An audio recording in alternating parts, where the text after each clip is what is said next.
Faced with exclusion and fearing for his safety, Richard raised an army on May 22nd, 1455, and the First Battle of the Wars of the Roses erupted in St Albans. The Battle of St Albans was relatively small in scale, marked the beginning of conflict that would engulf England for decades. Richard's forces were victorious, and the key Lancastrian leaders, including Beaufort, were killed. In the aftermath, a mentally unstable Henry VI was found abandoned by his advisors, leading Richard's reappointment as Lord Protector. For a brief moment, England settled into a state of uneasy truce. The two sides, Lancaster and York, attempted to reconcile, but the underlying issue remained unresolved. The question of succession. Who would the crown pass to? Richard, Duke of York, or the young Edward of Westminster, the son of Henry VI and Margaret of Anjou? Margaret would not allow her son to be disinherited. She bided her time, waiting for the right moment to strike. And in February 1456, when Henry VI recovered once more, Richard was relieved of his duties as protector. Margaret, fearing for her son's future, moved the royal court to Coventry, of all places. Margaret's influence grew as she worked to isolate Richard, reassigning key positions of men loyal to her son. Richard was sent to Ireland, removed from the centre of power. But the peace Margaret hoped to secure was fleeting.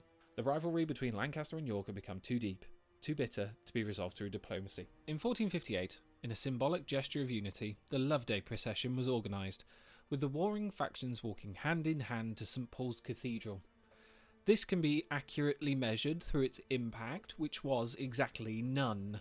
Nothing changed. It was merely a day out for all on the king's dime. Even as the two sides feigned peace, new provocations emerged. Richard Neville, Earl of Warwick, known as the Kingmaker, and a staunch ally of York, provoked the ire of the Hanseatic League and Spain through his piracy in the Channel, a popular play with the merchants of London. When summoned to the capital to explain his actions, the Kingmaker claimed he was the target of assassination after a brawl broke out between his household and the royal household guards, fleeing back to Calais and further straining relations with the Lancastrian court. By 1459, tensions reached boiling point.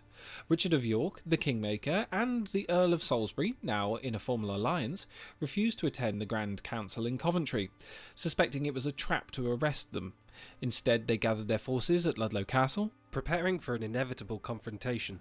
They marched to Worcester and sent their protestations to the king, claiming they wanted to remove the bad apples of government. Henry ignored them and marched on as the nominal head for the royal army. The Yorkists retreated back to Ludlow to make their last stand. Despite their preparations, the Yorkists were outnumbered and outmanoeuvred.